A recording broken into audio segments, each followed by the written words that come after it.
Hey guys, my name's Matt Geiger, and for years I've hunted for an unbiased source of information on the issues. I looked so much that eventually I just decided that an unbiased source doesn't exist at all. If I wanted all the facts, I would have to go out and just do the research myself. So that's exactly what I decided to do. In this video, I just want to take inventory of the current gun laws, along with Obama's current executive actions from just a few months ago. So let's just start with the scariest weapons and work our way down from there. For all intensive purposes, the really bad things like chemical weapons and grenades are just banned. Our next category, working our way down, is automatic weapons. What makes a gun automatic is that it fires multiple bullets from a single trigger pull. So hold the trigger down, it keeps shooting more bullets. For all intensive purposes, automatic guns are banned outside of military use. Technically, you can own an automatic weapon that was registered before 1986, but as time goes on, they've gotten incredibly expensive.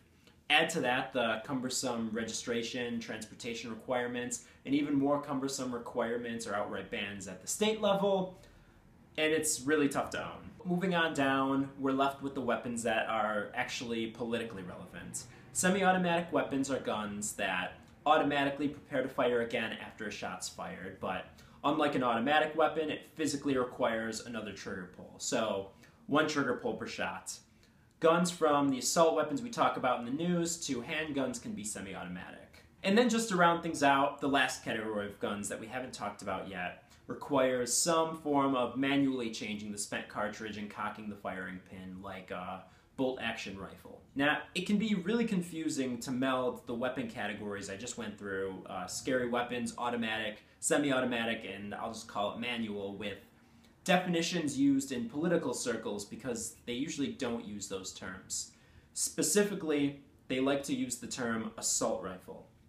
When politicians use this term, they're usually referring to the semi-automatic versions of automatic military weapons. So, for example, an AR-15 is a semi-automatic weapon that's similar to the M16, an automatic weapon used in the military.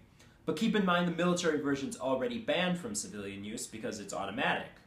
So right now, there's no federal ban on semi-automatic guns like the AR-15, but keep in mind 7 states have assault weapon bans already, and a couple more severely regulate them. Moving down the gun regulation hierarchy, we have handguns, which are typically smaller and less powerful than other types of guns and are almost always either semi-automatic or manual. Some cities have tried to ban handguns, but the Supreme Court said a few years ago that outright handgun bans are not allowed. Aside from that, handguns are entirely regulated at the state and local level and are really just too varied to get into based on the state you live in. License requirements, concealed carry laws, and other gun regs just vary dramatically by state and even at the city level. Alright, so now we've told you that you can own semi-automatic and manual reload rifles and handguns, at least according to federal law. These guns are legal, but you typically need a background check before you can buy one, so here's how that process works. When you go buy a gun from a dealer, you fill out a form that's cross-referenced against a federal database. And then they check to make sure you aren't a prohibited class of people. That includes convicted felons, drug users, mentally ill, and people younger than 21. Usually the check takes about 30 seconds. They're really quick, but legally they have 3 days if they wanted to look into you a bit more. Now, I said earlier that you typically need a background check, but that only applies to gun dealers that have a federal firearms dealer license. So what if we're just buying from somebody like a hobby gun collector, someone who inherits a bunch of guns and needs to sell them? These people don't need a federal firearms dealer license, which means that they don't need to conduct background checks as long as they aren't selling across state lines, and that is what's known as the gun show loophole. In a lot of ways, the gun show loophole is sort of a misnomer. It gives us this image of a sprawling gun show with shady table setups of guns, but in truth, the vast majority of dealers at gun shows are licensed. Technically, a hobbyist or someone who inherited a gun collection could rent a table and sell guns unlicensed at a gun show, but it's just not that common to find. There is a concern, though, with the gun show loophole. The larger concern is actually websites that operate similar to Craigslist, where unlicensed gun sellers meet in person with a buyer. I mean, Craigslist is already really shady when you're just buying a chair, imagine how dangerous it could be buying and selling guns. So for the most part, that takes us up to the present.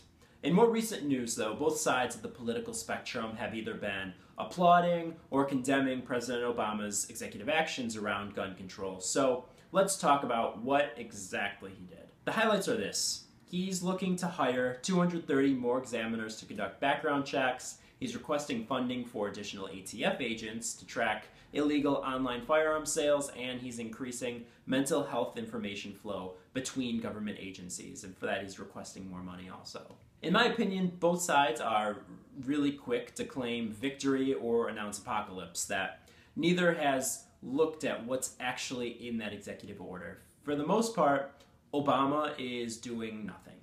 The little he is doing is enforcing background checks created by Congress. In other words, he's just sort of doing his job. Even less spectacular, a lot of Obama's executive order isn't even an order at all, but a request for more congressional money. And I'm going to go out on a limb and say that a Republican House and Senate isn't going to give him that money. But the thing is that he had to know that he was never going to get that money, which means that it's all just political posturing anyways. The truth is, this executive order has little to no impact, and if it hasn't already been forgotten, it should be within the next year. If both parties really cared more about making our country a better place and less about winning a political battle that helps nobody outside of Washington, I think that everybody would really stand to benefit. Thanks for watching.